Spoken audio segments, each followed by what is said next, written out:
전에 행하던 대로 하루 3번씩 무릎을 꿇고 기도하며, 이런 제목으로 다니엘서의 강의를 이어가겠습니다.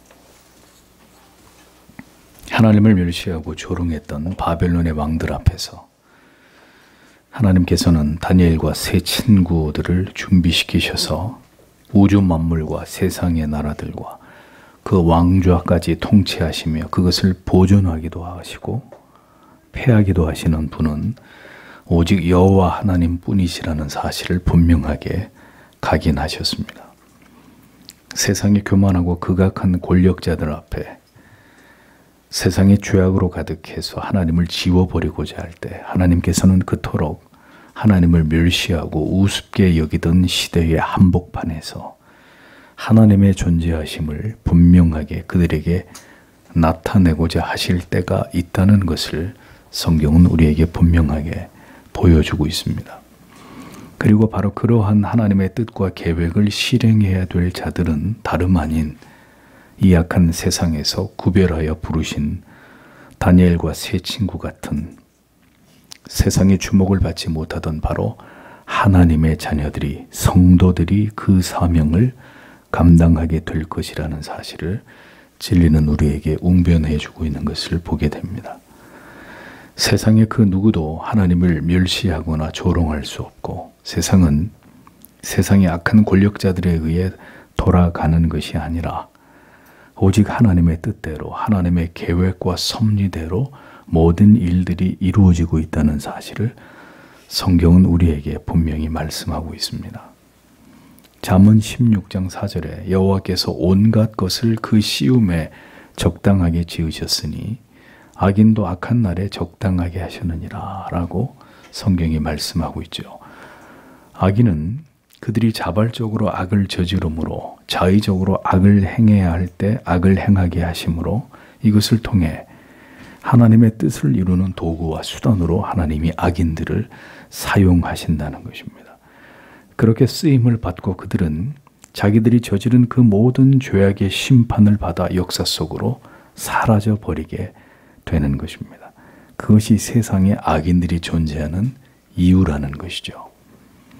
느부갓네살, 벨사살, 그리고 메대 바리오 모두 그렇게 하나님의 뜻과 계획을 이루기 위한 수단으로 그들의 악이 이용됐던 것을 볼 수 있습니다.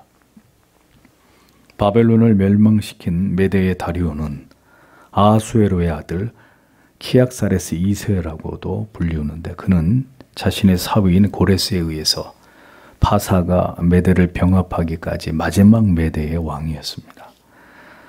또한 다리오, 아수에로, 또 그리스식 표현으로 크세르크세스, 자, 이런 그 호들은 로마의 카이사르, 이집트의 파라오 같은 왕의 이름이 아니라 왕의 칭호라는 사실을 먼저 여러분들이 잘 알고 있어야 이 고대 근동의 역사를 이해하시는데 큰 혼란이 없으리라 생각이 됩니다. 다리오는 2년 동안 이 멸망한 바벨론에서 다스리다가 죽게 됩니다. 다니엘은 나라가 바뀌었음에도 이제는 메대와 파사를 위해 일하는 관리로 계속해서 역사 속에서 그의 자리를 지키게 되는 것을 봅니다. 하나님이 그에게 맡기신 사명은 나라가 바뀌어졌어도 여전히 계속해서 이어지고 있었다는 사실을 성경이 보여주는 것입니다. 바벨론을 멸망시킨 다리오가 가장 먼저 한 일이 무엇이었느냐, 1절에서 3절에 그 말씀이 기록이 되어 있습니다. 다리오가 자기의 시몬대로라는 말은 자기가 판단할 때 좋다고 여기는 바를 따라서 이런 의미입니다. 방백 120명을 세워서 전국을 통치하게 하고 또 그들 위에 총리 셋을 두었다. 그런데 다니엘이 그 중에 하나라고 얘기합니다. 그리고 방백들로 총리에게 자기의 직무를 보게 하게 하고 이로 인해서 왕에게 어떤 손해도 없도록 이렇게 조직을 갖추었다는 것입니다.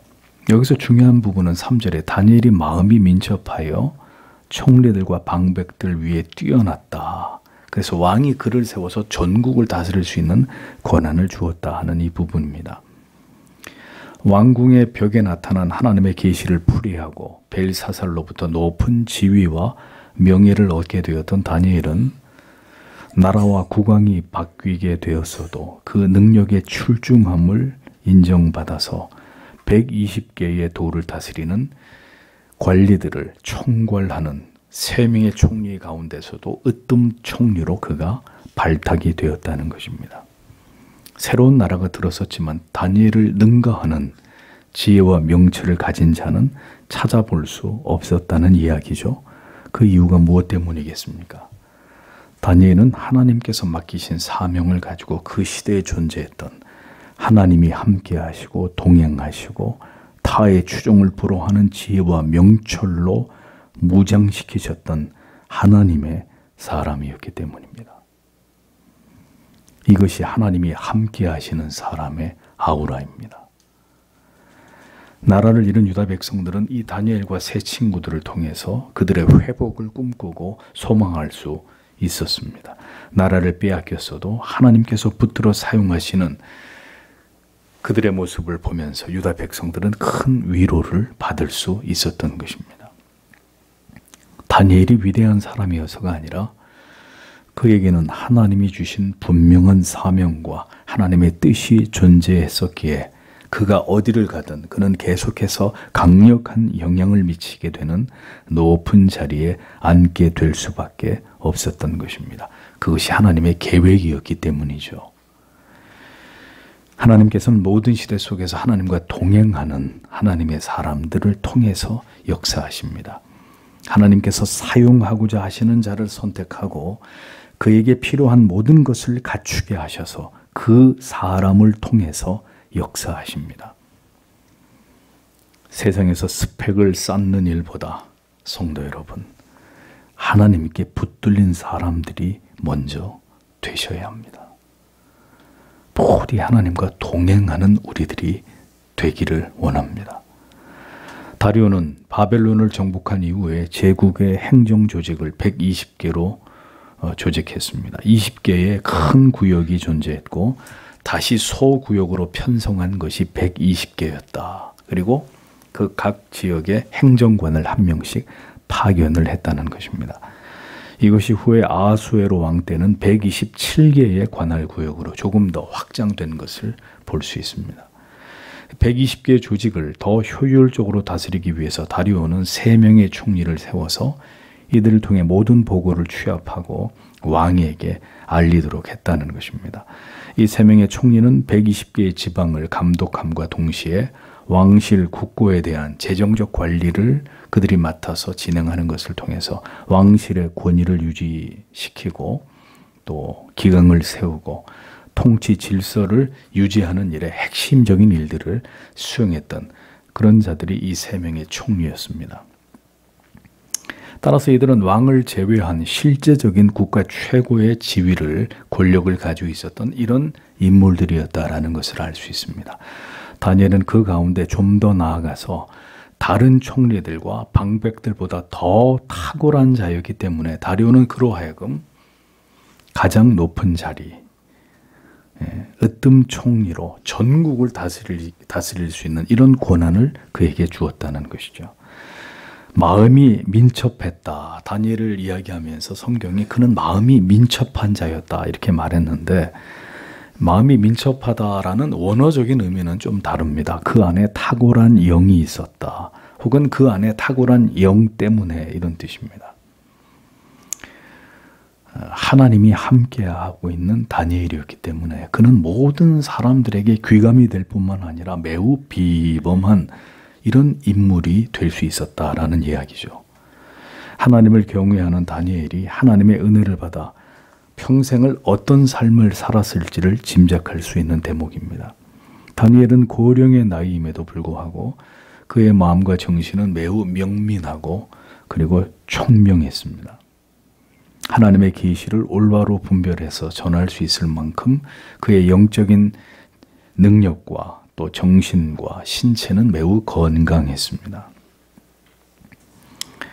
저는 하나님께서 우리의 연로하신 부모님들이나 교회의 어른들의 영혼과 육체도 이와 같이 견고하게 붙들어 주셔서 아무리 연세가 지긋하시더라도 주님의 교회를 섬기시는 사명을 감당하시는 그 일에 있어서 젊은이들을 상담하고 지도하고 그들을 위해 기도해 주시고 올바른 믿음의 길로 이끌어 주시는 그 모든 일에 하나님 앞에 귀하게 쓰임 받으시는 이런 도구들이 되시기를 축복합니다.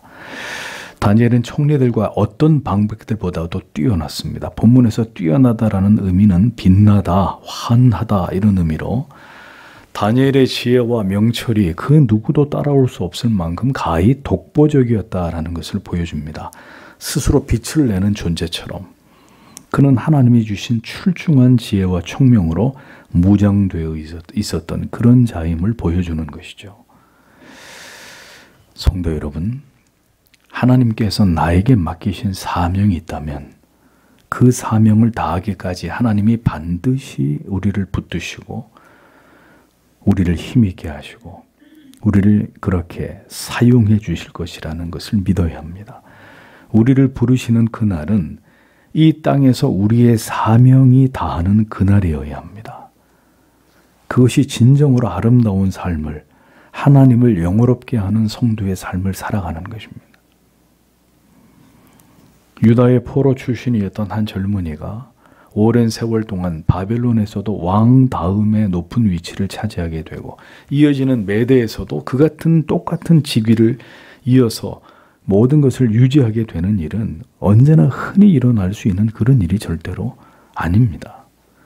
더구나 다니엘은 당시 80이 훨씬 넘은 상태였고 그는 메대와 파사를 위해서 어떤 공도 세운 바가 없었던 그런 상황이었습니다.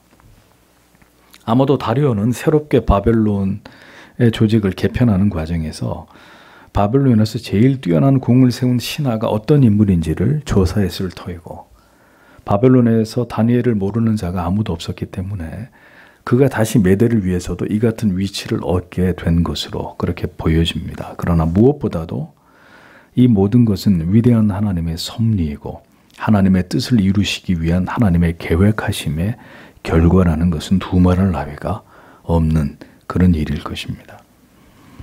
다니엘은 어떤 자리에 있든 그는 오직 하나님을 높였습니다. 그 사명을 계속 힘있게 감당하도록 하기 위해서 하나님께서는 다니엘을 이 세상에서 높이셨습니다. 다니엘은 하나님을 높이고 하나님은 다니엘을 이 세상에서 높이셨다는 거죠. 우리가 높아지게 되는 이유는 단 한 가지 때문입니다. 그것은 그 높은 지위에서 더욱 하나님만을 높이기 위함입니다. 그러나 이 일 또한 하나님의 섭리와 뜻과 계획 안에서 이루어지는 것임을 알아야 합니다. 높은 곳으로 올라가야 성공을 해야 쓰임받는 것이 아니라 주의 뜻과 계획에 의해서 우리의 쓰임이 결정되고 우리의 위치가, 우리의 사명이 결정된다는 사실을 기억해야 합니다. 우리는 이 하나님의 주권과 섭리를 믿고 우리에게 주어진 인생 속에서 매 순간 최선을 다해서 준비해야 하고 치열하게 살아가야 한다는 것이죠. 하나님의 계획을 보십시오. 계속 고대 근동의 패권 국가들이 세워지고 하나님을 알지 못하는 제국의 군주들이 자기들의 위세를 세상에 높이고자 할 때 하나님은 단 한 사람의 하나님의 사람을 통해서 이 땅의 주인과 그 모든 주권이 누구에게 있는지를 가르치고 계셨습니다. 그것이 다니엘이 그 시대 가운데 존재하는 이유였던 것입니다. 그러나 우리가 알아야 할 사실은 이 같은 이유와 목적과 거룩한 사명을 가지고 살아가는 자들은 결국 사탄의 표적이 될 수밖에 없다는 것입니다. 4절에서 7절을 보면 이에 총리들과 방백들이 국사에 대하여 다니엘을 고소할 틈을 얻고자 하였으나 능히 아무 틈, 아무 허물을 얻지 못하였으니 이는 그가 충성되어 아무 그릇함도 없고 아무 허물도 없음이었더라. 그 사람들이 가로되 이 다니엘은 그 하나님의 율법에 대하여 그 틈을 얻지 못하면 그를 고소할 수 없으리라 하고 이에 총리들과 방백들이 모여 왕에게 나아가서 그에게 말하되 다리오 왕이여 만세수를 하옵소서. 나라의 모든 총리와 수령과 방백과 모사와 관원이 의논하고 왕에게 한 율법을 세우며 한 금령을 정하실 것을 구하려 하였는데 왕이여 그것은 곧 이제부터 30일 동안에 누구든지 왕 외에 어느 신에게나 사람에게 무엇을 구하면 사자굴에 던져 넣기로 한 것이니이다.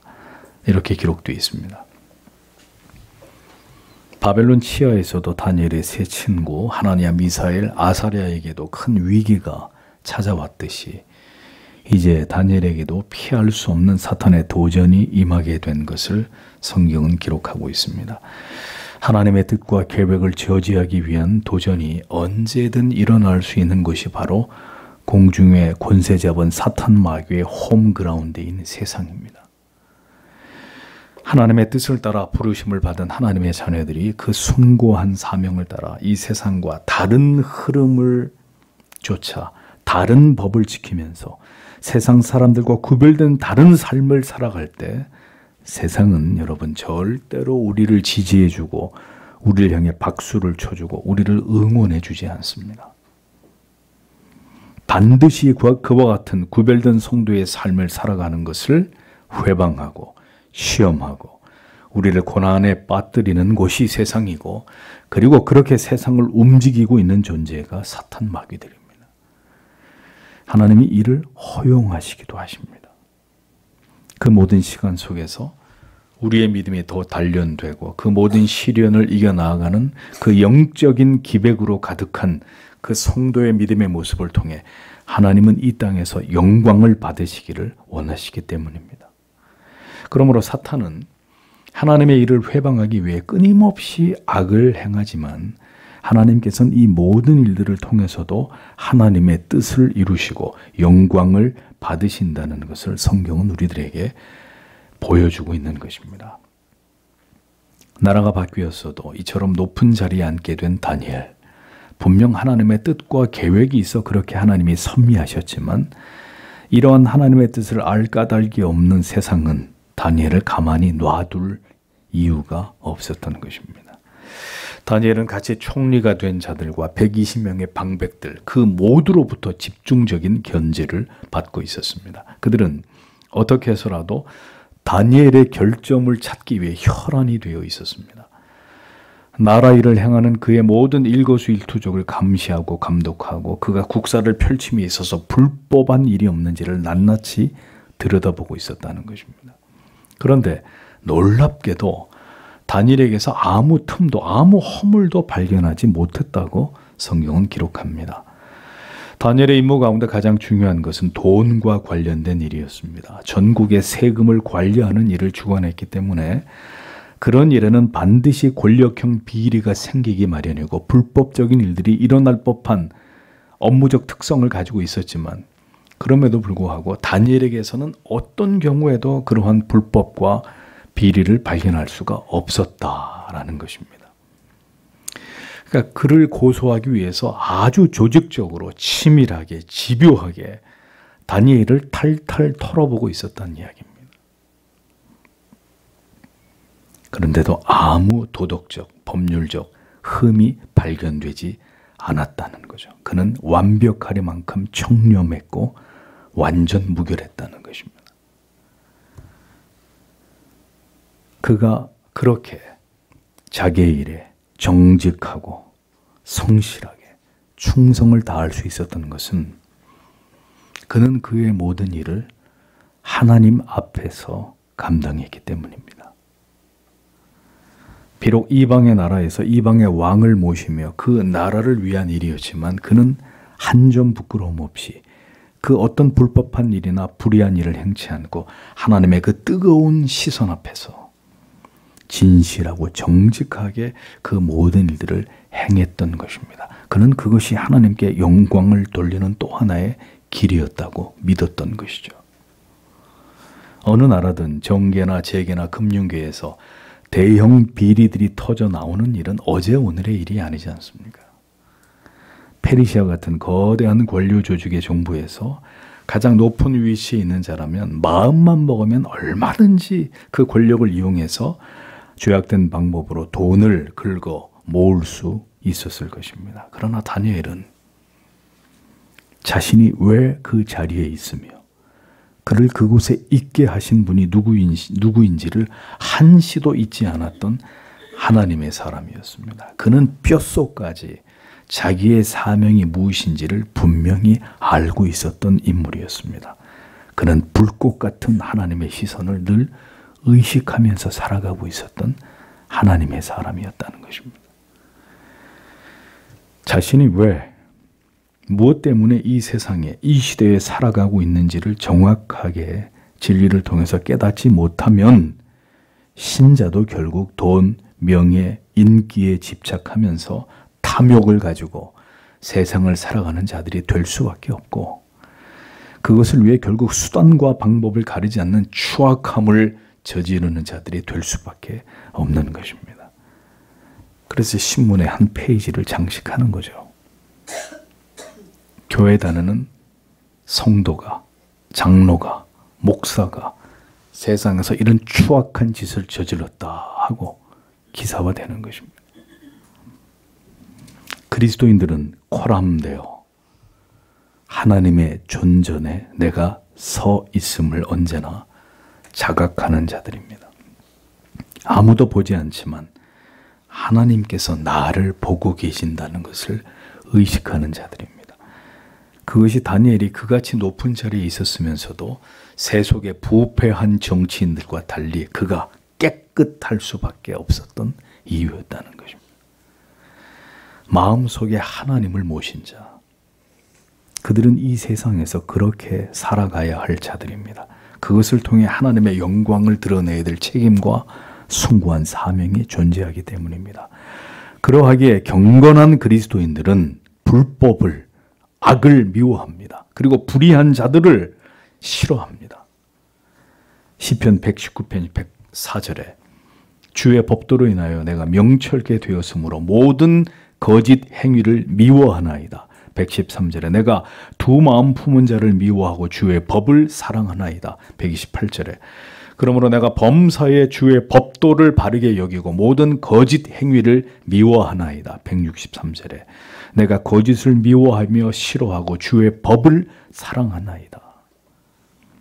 시인은 하나님을 깊이 경외하고 사랑하게 됨으로 인해서 자신에게 일어난 이 거룩한 반응에 대해서 이야기합니다. 그게 뭐죠? 모든 죄를, 악을 미워하게 됐다. 미워하게 됐다.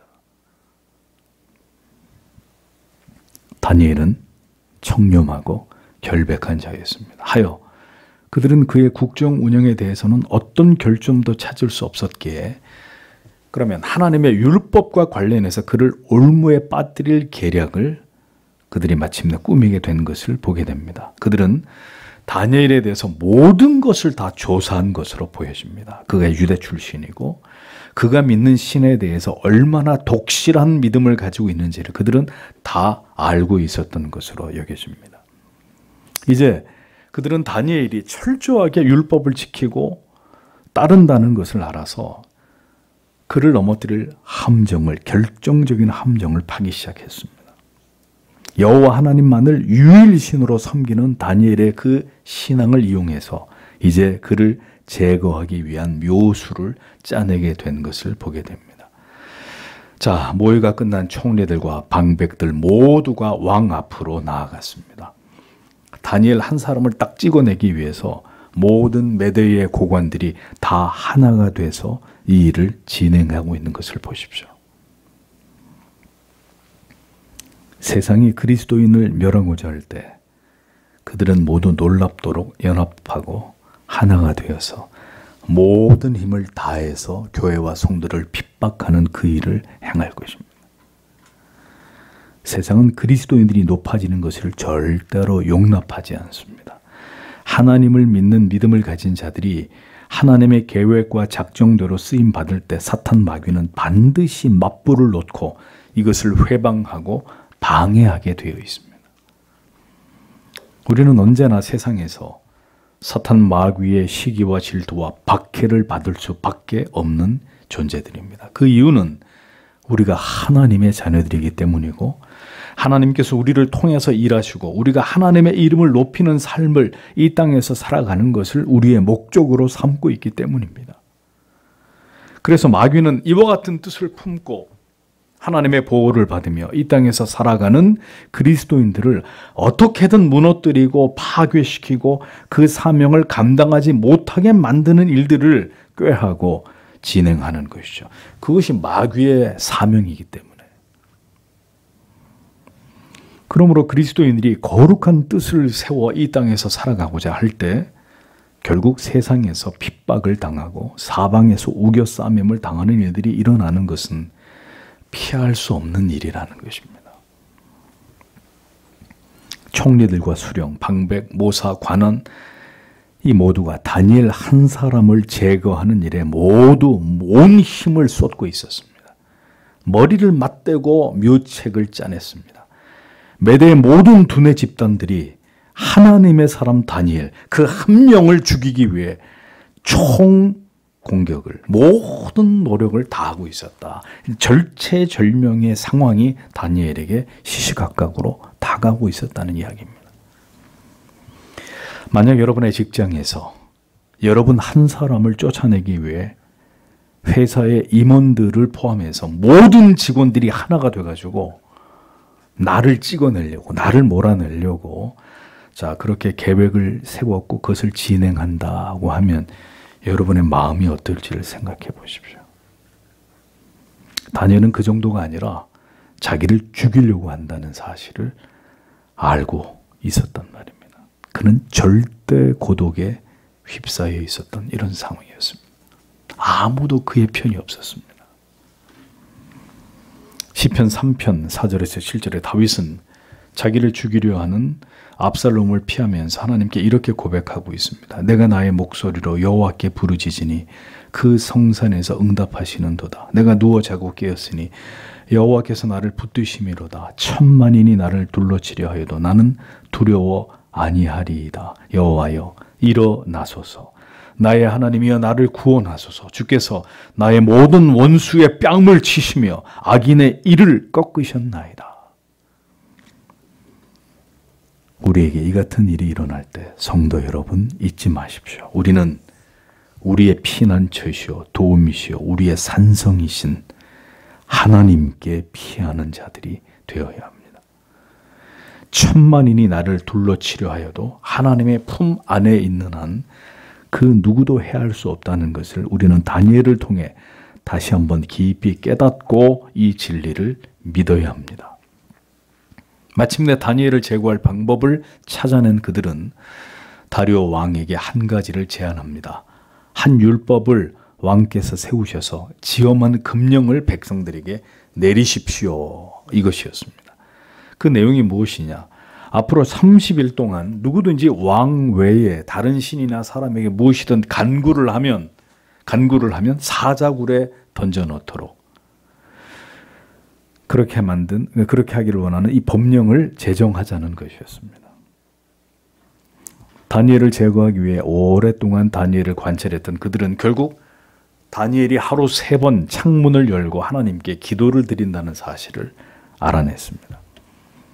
왕권을 강화하고 백성들에게 충성심을 갖게 하기 위한 좋은 방안이라고 그들은 이 같은 표면적인 이유로 사실은 다니엘을 함정에 빠뜨려서 그를 제거하고자 했던 것입니다. 그들은 이 법령을 어기는 사람은 사자굴에 던져 넣기로 하겠다고 왕에게 고했습니다. 그들은 그렇게 하나님의 사람 다니엘을 잔인하게 죽이고자 했던 것입니다. 다니엘은 한 번도 자신이 스스로 높아지고자 하는 마음을 먹은 적이 없었습니다. 그가 오늘의 이 자리에 있게 된 것은 모두 하나님의 계획하심 때문이었습니다. 느부갓네살 때부터 벨사살 때까지 그는 하나님의 지엄한 계시를 바벨론의 왕들에게 고했고 그의 출중함은 메대까지 그를 왕 다음으로 높은 자리에 오르게 만들었습니다. 성도 여러분, 지위가 높아지고 남다른 권력과 부와 명예를 얻게 되는 것이 신자에게 임하는 하나님의 축복이라고만 생각되십니까?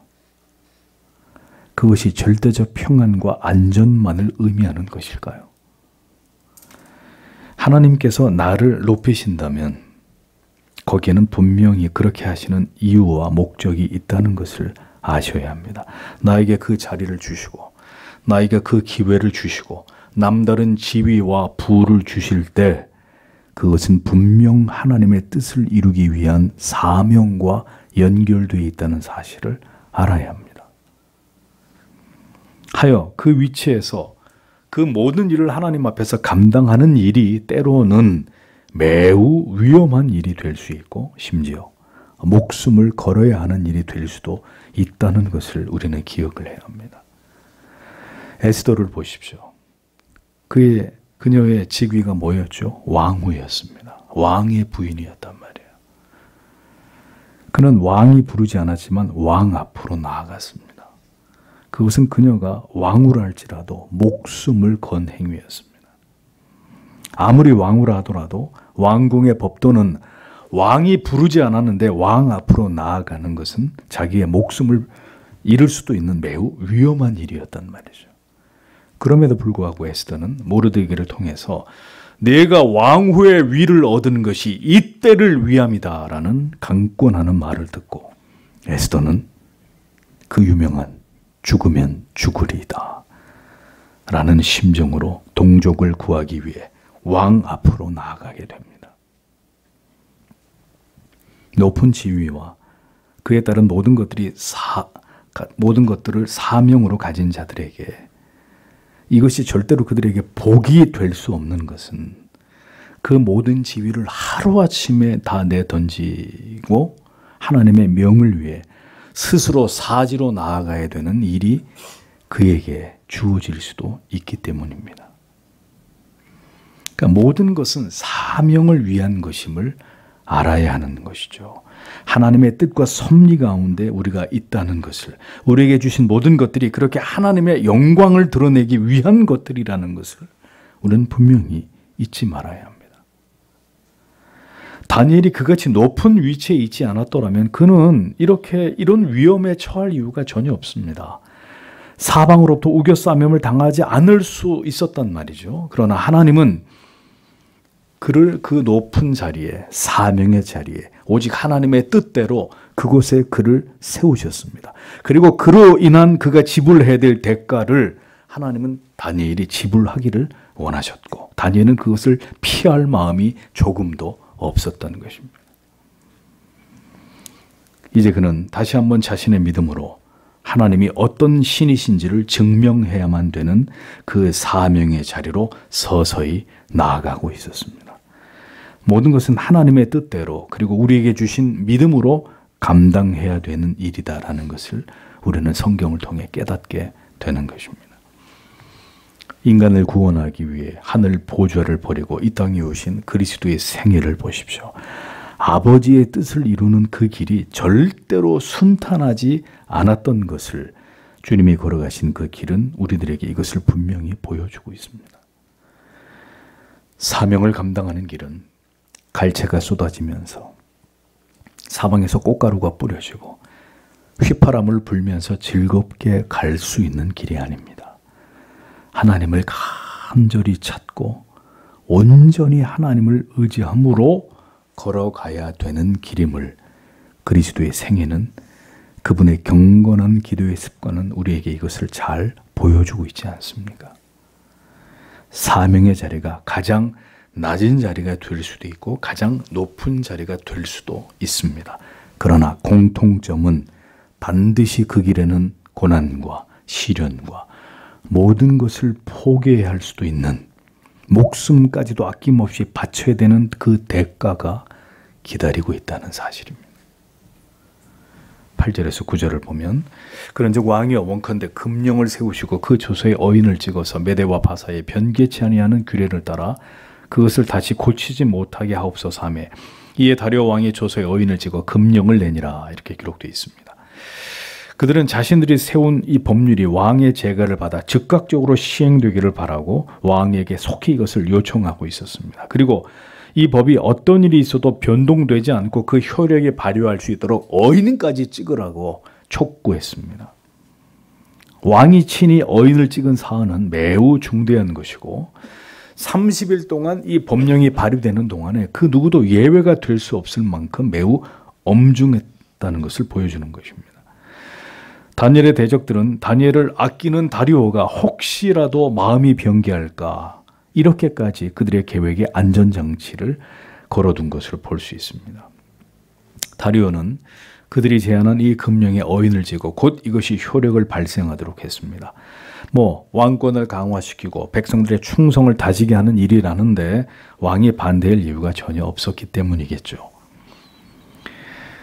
세상이 교회와 성도를 박해하고자 할 때 할 수 있는 모든 수단과 방법을 동원해서 그렇게 할 것입니다. 모든 계획이 완벽하게 이루어지도록 준비할 것입니다. 하나님이 아니시라면 절대로 막을 수 없도록 인간들은 인간들이 할 수 있는 모든 방법을 동원해서 하나님을 대적하는, 하나님의 계획을 회방하는 그 일들을 행할 것입니다. 그럼에도 불구하고 하나님께서는 결단코 그 어리석은 인간들의 계획대로 되어지도록 그들에게 패배하시는 신이 결코 아니십니다. 하나님의 사람 다니엘은 전국을 다스리는 총리로 이 되어지는 모든 일들을 다 알고 있었을 것입니다. 자, 그런데 이제 이런 상황에서 다시 한번 어떻게 그가 가진 믿음으로 하나님을 드러내는지를 보십시오.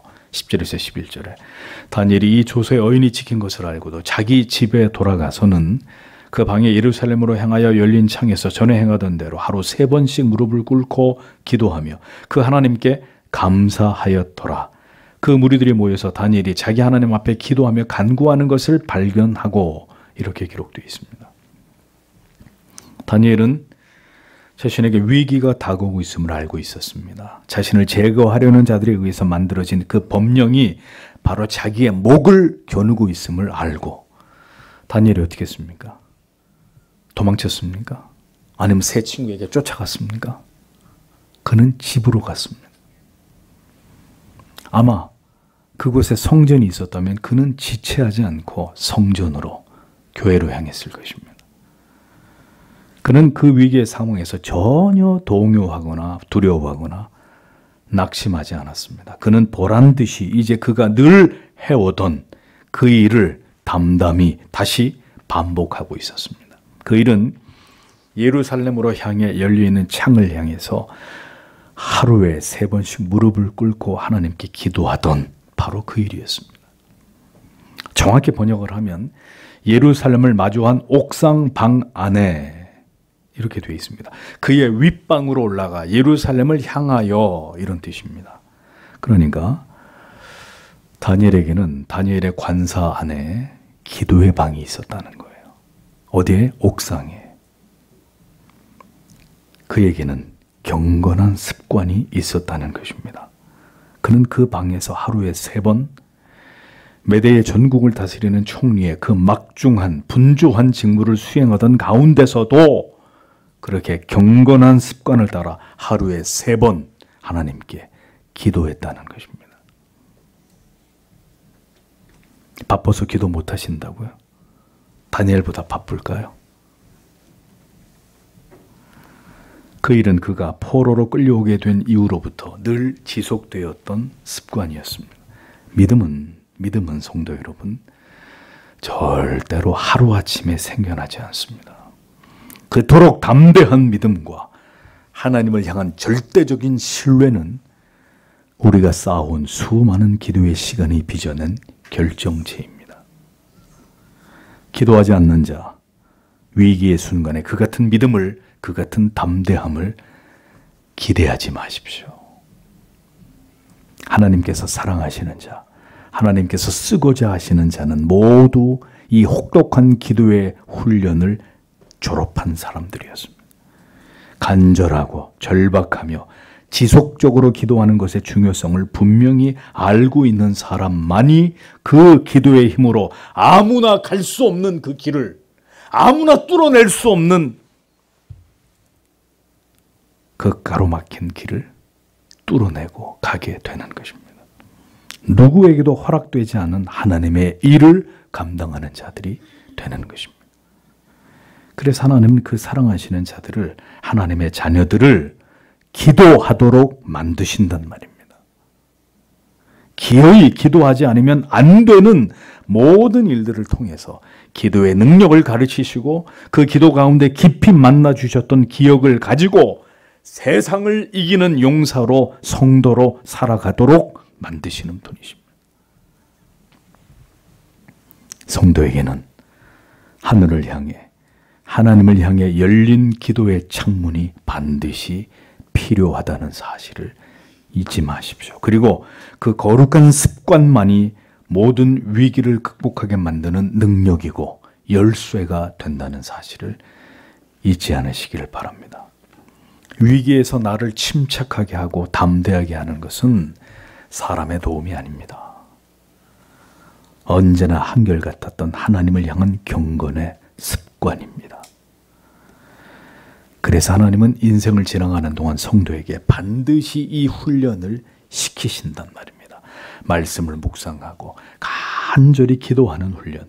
결국 이것이 훈련되어진 자만이 인생의 가장 어두운 밤을 지나갈 수 있기 때문입니다. 이것이 훈련되지 않았다면 그 칠흑 같은 어둠 속에서 마침내 처절하게 하나님을 찾고 의지하는 법을 그 고통 속에서 터득하게 만드실 것입니다. 여러분에게 정해진 기도의 방과 기도의 시간은 언제이십니까? 기도하지 않고 이 험난한 세상에서 무엇으로 우리의 믿음을 지키고 우리의 자녀들의 영혼을, 우리의 가정과 교회와 이 나라를 파수하겠습니까? 다니엘의 기도는 그 어느 때보다도 뜨거웠을 것이고 간절했을 것입니다. 자신을 죽일 계획이 진행되고 있다는 것을 알면서도 창문을 열어 젖히는 다니엘의 마음은 무엇이었을까요? 그는 오늘까지 그래왔듯이 오직 하나님만을 바라보고 있었을 것입니다. 하나님의 때가 다시 도래했고 자신을 통해서 이루고자 하시는 하나님의 뜻이 온전히 이루어지기를 다니엘은 그 어느 때보다도 간절히 기도했을 것입니다. 그는 하나님의 붙드시고 보호하심을 절대적으로 확신하고 있었습니다. 바로 이때를 위해서 자신이 이 자리에 있게 된 것임을 다니엘은 선명하게 알고 있었고 이제 자신이 해야 할 일들을 두려움 없이 뒤로 물러서지 않고 담대히 행하고 있었던 것입니다. 위기의 순간에 내가 무엇을 해야 할지를 아는 것이 믿음이고 하나님께서 바로 그러한 때에도 우리를 붙들어 우리가 두려움에 무너지지 않으며 더 견고히 하나님을 바라고 신뢰함으로 우리가 행해야 할 일들을 행하게 하시는 분이 바로 우리가 믿고 있는 하나님 아버지시라는 겁니다. 그것을 믿는다면 부디 경건의 훈련, 거룩한 습관을 만들어 나가는 일에 최선을 다하는 우리의 오늘이기를 바랍니다. 사탄 마귀가 어떤 사람과 어떤 환경을 통해서든 어떤 사건을 일으켜서든 당신을 넘어뜨리려고 할 바로 그때에 그래서 마귀가 거의 자기의 계획대로 다 되었다고 믿고 승리의 웃음을 지으려고 하는 바로 그 순간에 우리는 바로 그 시간이 우리의 믿음을 드러내야 될 때이고 하나님은 우리가 신뢰할 만한 가장 위대하신 참 하나님의 되심을 세상에 나타내는 기회가 되게 해야 되는 것입니다. 그것이 바로 우리에게 그 같은 고난과 시련을 핍박을 받게 하시는 환경으로 인도하신 하나님의 뜻과 목적이기 때문입니다. 인생을 지나가는 동안 우리도 주저앉고 싶을 때가 있을 것입니다. 이제는 모든 것이 끝났다고 여겨지는 순간이 찾아올 수 있을 것입니다. 그러나 성도 여러분, 바로 그 순간이 하나님을 의지해서 세상은 알지 못하고 믿음이 없는 자들은 도무지 이해할 수 없는 우리가 살아계시는 하나님을 절대적으로 의존하고 있으며 신뢰하고 있다는 사실을 보여줄 수 있는 반전의 기회가 되게 하십시오. 그것이 하나님을 영원롭게 하는 성도의 삶의 모습입니다. 오직 하나님의 그 크신 은혜의 붙드심이 있을 때 우리는 능히 이 세상에서 그렇게 하나님을 드러낼 수 있다는 사실을 믿어야 합니다. 위기와 두려움의 순간에 우리는 하늘을 향해 하나님을 향해 기도의 창문을 여는 자들이 되어야 합니다. 온 세상이 나를 죽이고자 할 때에도 우리는 영원한 하나님의 나라를 소망하는 영혼의 창문을 열고 그 창문으로 쏟아져 들어오는 하나님의 능력과 위로와 용기를 얻어서 그 모든 힘든 시간들을 이겨내는 자들이 되어야 합니다. 다니엘은 이러한 상황 속에서도 하나님께 감사했다고 성경이 기록합니다. 다니엘은 지금 감사의 기도를 하나님께 드리고 있었다는 것입니다. 하나님에 대한 모든 경험은 어떤 가운데서도 우리에게 감사의 기도를 드리게 만드는 이유가 됩니다.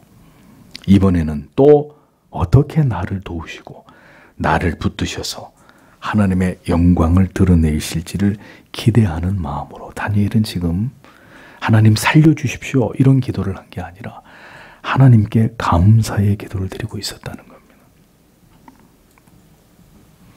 나 같은 자를 사용하셔서 하나님께서 영광을 받고자 하심에 대한 감격적인 기도가 다니엘의 기도의 내용이었을 것이라고 짐작이 됩니다. 전혀 그는 흔들림 없이 두려움 없이 담대하게 이 모든 상황들을 받아들이고 있었습니다.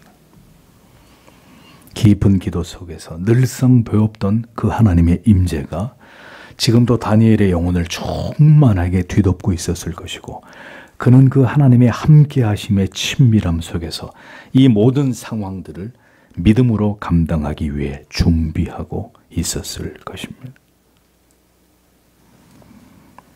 늘 기도하던 자에게, 늘 하나님과 깊은 내적인 친밀을 맛보게 하던 자에게 하나님은 하나님의 일을 맡기십니다. 그렇게 기도의 자리에서 하나님을 배웠던 자가 뭘 두려워하겠습니까? 무엇이 두렵겠습니까? 그것이 사자굴인들 두려움과 움츠러들매 이유가 되겠습니까? 하나님께서 함께 하심의 그 확신이 얼마나 위대한 것이고 놀라운 것인지를 우리는 다니엘을 통해서 볼 수 있습니다. 그리고 이것을 사모하는 우리가 되어야 합니다. 두려워하고 걱정하고 염려하고 있다는 것은 내 안에 하나님이 계신다는 것을 의심하고 있기 때문입니다. 그것을 회의하고 있기 때문입니다. 성도 여러분, 기도할 때의 인생의 모든 날들이 감사의 날들이 될 수 있습니다.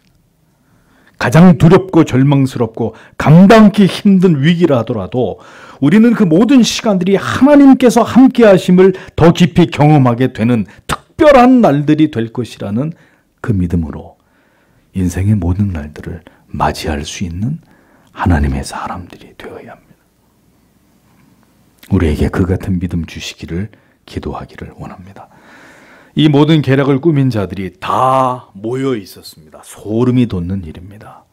다니엘을 잡고자 그들은 이제 다니엘의 집으로 모여들었을 것입니다.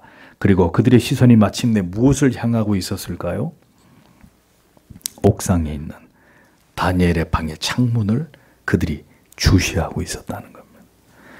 그리고 마침내 그들이 그토록 원하던 장면을 목격하게 됩니다. 그것은 그 창문이 열렸고 다니엘이 그날도 다름없이 하나님께 기도하고 있었던 그 모습이었습니다. 그들은 이제 완벽한 증거를 얻게 되었습니다. 그들은 쾌재를 불렀을 것입니다. 마침내 저놈의 다니엘을 제거할 수 있게 됐구나. 이제 저 꼴도 보기 싶은 다니엘이 마침내 사자의 밥이 되는 것을 우리가 볼 수 있게 됐구나. 기뻐했을 것입니다.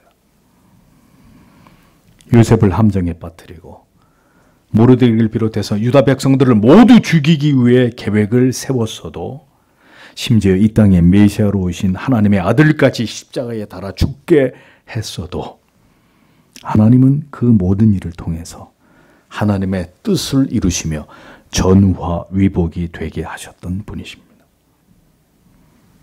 역사의 주관자와 섭리자는 오직 하나님 한 분뿐이심을 성도 여러분 기억하십시오. 모든 것은 하나님의 뜻대로 되어지기 마련입니다. 다니엘은 그 사실을 알고 있었습니다. 증거를 포착한 그들은 왕에게 득달같이 달려갔습니다. 12절과 13절에 이에 그들이 나아가서 왕의 금령에 대하여 왕께 아뢰되 왕이여 왕이 이미 금령의 어인을 찍어서 이제부터 30일 동안에 누구든지 왕 외에 어느 신에게나 사람에게 구하면 사자굴에 던져넣기로 하지 아니하였나이까. 왕이 대답하여 가로되 이 일이 적실하니 메대와 바사에 변개치 아니하는 규례대로 된 것이니라. 그들이 왕 앞에서 대답하여 가로되 왕이여 사로잡혀온 유다 자손 중에 그 다니엘이 왕과 왕의 어인이 지킨 금령을 돌아보지 아니하고 하루 3번씩 기도하나이다 라고 기록하고 있습니다. 그들은 왕이 어인을 찍어 발효한 금령의 내용을 다시 재차 왕에게 상기시키면서 그 금령의 유효함에 대해서 왕에게 강력하게 이것을 확인하고 있었습니다. 이제 그들의 뜻대로 다니엘을 죽이기 위해 그들은 거세게 왕을 압박하면서 그 금령을 어긴 주인공이 바로 왕이 총리로 세운 다니엘입니다 하고 밝히고 있었습니다. 사로잡혀온 유다의 포로 출신의 다니엘이 감히 왕의 금령을 완전히 무시하고 하루 3번 그가 변치 않고 그가 믿는 신에게 기도를 올린 사실을 그들은 즉각 왕에게 고한 것을 볼 수 있습니다. 14절에서 15절에 왕이 이 말을 듣고 그로 인하여 심히 근심하여 다니엘을 구원하려고 마음을 쓰며 그를 건져내려고 힘을 다하여 해가 질 때까지 이르매 그 무리들이 또 모여 왕이여 메대와 바사의 규례를 아시거니와 왕의 세우신 금령과 법도는 변개하지 못할 것이니이다 라고 기록하고 있습니다. 다니엘을 제외한 모든 다리오의 신하들이 다니엘을 고소하게 되자 다리오는 심히 근심하게 되었다고 성경은 기록하고 있습니다. 그들 모든 자들보다 왕은 다니엘을 더 신임하고 있었고 그를 총애하고 있었던 것으로 보입니다. 이를 알 수 있는 사실은 해가 질 때까지 다리오가 이 다니엘을 이 위기에서 구하기 위해서 매우 고심을 하고 있었다는 것을 통해 알 수 있는 것이죠. 아무리 흠을 찾아도 찾을 수 없었던 다니엘이었습니다. 누구보다 출중하고 비범하게 국정을 운영해온 사람이었습니다. 이 사실을 모든 신하들도 다 아는데 왕이 모를 리가 없었겠죠. 다리오는 그런 그의 정직하고 성실하고 뛰어난 능력과 성품을 사랑했고 그를 매우 아끼고 신뢰하고 있었을 것입니다. 다니엘은 신하들의 고소를 듣자마자 일이 잘못된 것을 알았습니다. 그들의 계략에 다니엘이 걸려든 것을 직감했을 것입니다. 그로 인하여 심히 근심하여 라는 말 속에 다리오는 자신이 어인을 찍어 모든 나라에 공포한 것이기에 그는 다니엘을 구할 방법이 요원함에 대해서 심히 괴로워하고 고통스러워했던 것으로 보여집니다. 다리오는 이제 모든 신하들의 그 금령에 대한 제안의 의도가 무엇인지를 분명하게 간파하게 됩니다. 결국 그들의 의도가 이것이었구나라는 사실을 다리오가 깨닫게 되었던 것이죠. 다리오는 자신이 발효한 금령으로부터 다니엘을 구하기 위해 모든 노력을 다했지만 그의 신하들은 이를 더 이상 좌시하지 않았습니다. 왕이 해가 지도록 주저하고 결단을 내리지 못하자 다리오의 신하들은 또다시 왕에게로 몰려와서 결단을 촉구하고 있었습니다. 메대와 바사의 규례를 왕이 알고 있다면 왕이 세운 금령과 법대로 속히 이행하십시오. 그들이 요청하고 있었던 것입니다. 이 금령은 여러분 왕이 정한 명이 아니었습니다. 다리오는 그럴 의도를 전혀 가지고 있지 않았습니다. 그러나 다니엘을 제거하기 위한 계략을 꾸민 모든 신하들에 의해 이 명령이 제안되었고 다리오는 미처 그 의도를 파악하지 못한 상태에서 어인을 찍어서 그 금령을 발효시켰을 뿐입니다. 이 모든 사실에 대해서 다리오는 자신이 그들에 의해 기만당했다는 것에 대해 후에 얼마나 그들에 대해서 분노하고 그들을 잔인하게 응징하게 되는지에 대해서 성경은 그들의 비참한 최후를 기록해 놓고 있는 것을 볼 수 있습니다. 악인은 언제나 그들의 계획대로 모든 일들이 되어지도록 모든 수단과 방법을 동원합니다. 그래서 악은 언제나 많은 수를 동원하고 사람의 힘으로 그것을 밀어붙입니다. 그러나 하나님의 능력은 인간의 수에 있지 않다는 것을 성경은 언제나 말해주고 있습니다. 절대로 인간의 노력은 인간이 동원한 모든 방법은 다수의 사람들이 만들어낸 하나님을 대적하는 법은 결국 그들의 뜻대로 이루어지지 않게 됩니다. 왜냐하면 하나님께서 그들의 모든 사악한 뜻을 아시고 하나님의 자녀들을 어떤 어려움 가운데서든 지키고 보호하시기 때문입니다. 여러분은 사명에서 비롯된 거룩한 신념 때문에 내가 그리스도인이라는 이유 때문에 당해야 될 수모를, 그 불이익과 사람들의 멸시와 조롱을 겪어보신 적이 있으십니까? 나의 지금 이 말이, 이 행동이 분명히 나를 헤아려 하는 사람들에게 유리한 빌미가 될 것이고 바로 이 일로 인해서 내가 결국 어려움을 당하게 될 것임을 알면서도 내 신앙의 양심이 내게 말하는 대로 그렇게 행동하고 말하고 그 힘든 길을 결정하고 그것을 결행해 본 일이 있으십니까? 신앙은 그 모든 것까지를 감당하는 거라고 말씀하고 있습니다.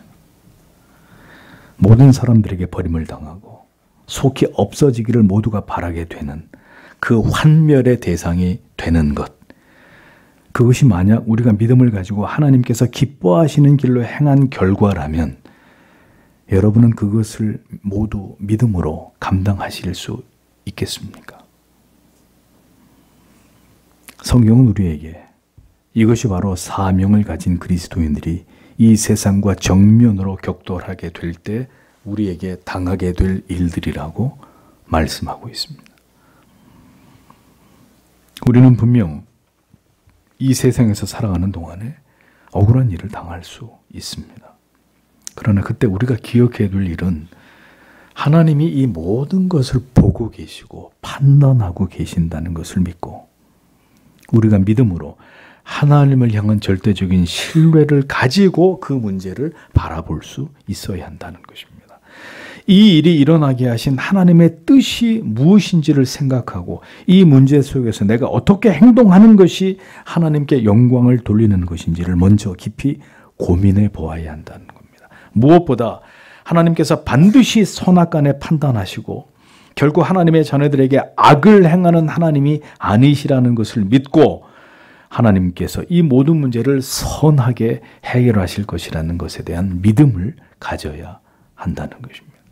베드로전서 3장 13절에서 17절은 이렇게 말씀합니다. 또 너희가 열심으로 선을 행하면 누가 너희를 헤아려? 그러나 의를 위하여 고난을 받으면 복 있는 자니 저희의 두려움을 두려워 말며 소동치 말고 너희 마음에 그리스도를 주로 삼아 거룩하게 하고 너희 속에 있는 소망에 관한 이유를 묻는 자에게 대답할 것을 항상 예비하되 온유와 두려움으로 하고 선한 양심을 가지라. 이는 그리스도 안에 있는 너희의 선행을 욕하는 자들로 그 비방하는 일에 부끄러움을 당하게 하려 함이라. 선을 행함으로 고난받는 것이 하나님의 뜻일진데 악을 행함으로 고난받는 것보다 나으니라. 또 같은 책 4장 16절과 19절은 이렇게 말씀합니다. 만일 그리스도인으로 고난을 받은 즉 부끄러워 말고 도리어 그 이름으로 하나님께 영광을 돌리라. 그러므로 하나님의 뜻대로 고난을 받는 자들은 또한 선을 행하는 가운데 그 영혼을 미쁘신 조물주에게 부탁할지어다. 이렇게 성경은 말씀하고 있습니다. 그러니까 그리스도인으로 이 세상에서 살아가는 삶에는, 그 사명을 따라가는 삶에는 반드시 세상으로부터 핍박과 불이익을 당하는 것까지가 포함되어 있다는 것입니다. 하나님께서는 우리를 위로하시며 언제나 우리를 평안한 길로만 인도하시는 일에 절대로 전념하시지 않습니다. 하나님께서는 우리를 통해서 우리의 모든 삶 가운데서 우리를 거룩하게 하시고 자신의 영광을 드러내기 위한 도구로 세워 나가시는 일에 전념하시며 그것을 위해 우리 모든 인생의 시간들을 사용하십니다. 그 시간들 속에 하나님께서는 우리를 고난과 시련과 핍박의 태풍 속으로 이끌기도 하시고 우리의 힘으로 도저히 감당할 수 없는 두려움과 절대적인 고독 속으로 우리를 밀어넣기도 하시는 분이십니다.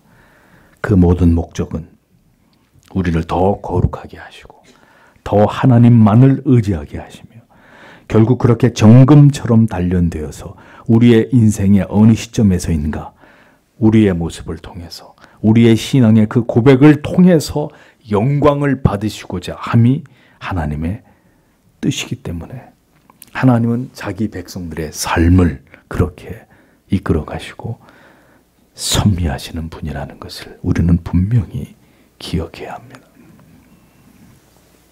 우리는 고난과 박해와 불이익과 핍박을 피해가고 싶어 하지만 모든 시대의 하나님의 사람들을 믿음을 지키게 하기 위해서 그들은 세상과 부딪히는 삶을 피하지 않았습니다.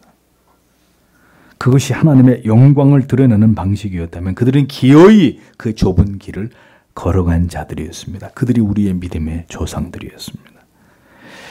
왜 우리는 무릇 경건하게 살고자 하는 자에게는 핍박이 있으리라는 말씀을 애써 외면하면서 살려고 하는 것일까요?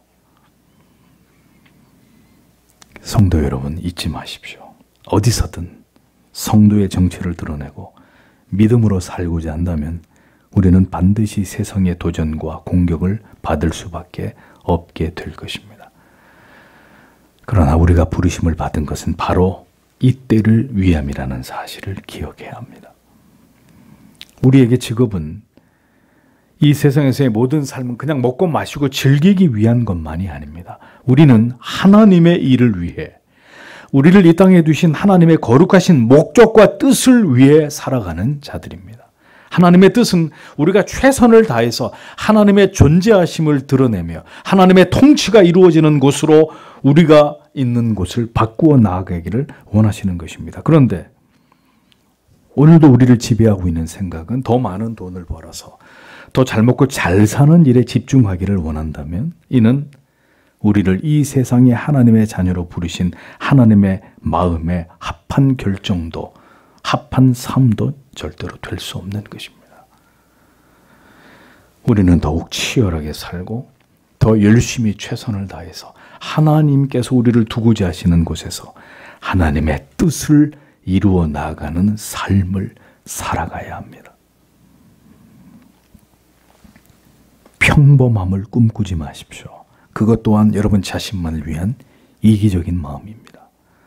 하나님의 뜻과 그 나라를 위해 비범한 자가 되기를 하나님이 요구하신다면 우리는 편안하고 안락한 일상, 그저 평범한 삶을 뒤로하고 다니엘처럼 사명을 위해 하나님이 이끄시는 자리까지 나아가는 자들이 되어야 합니다. 평범함을 추구하면 믿음이 좋아 보입니까? 절대로 그렇지 않습니다.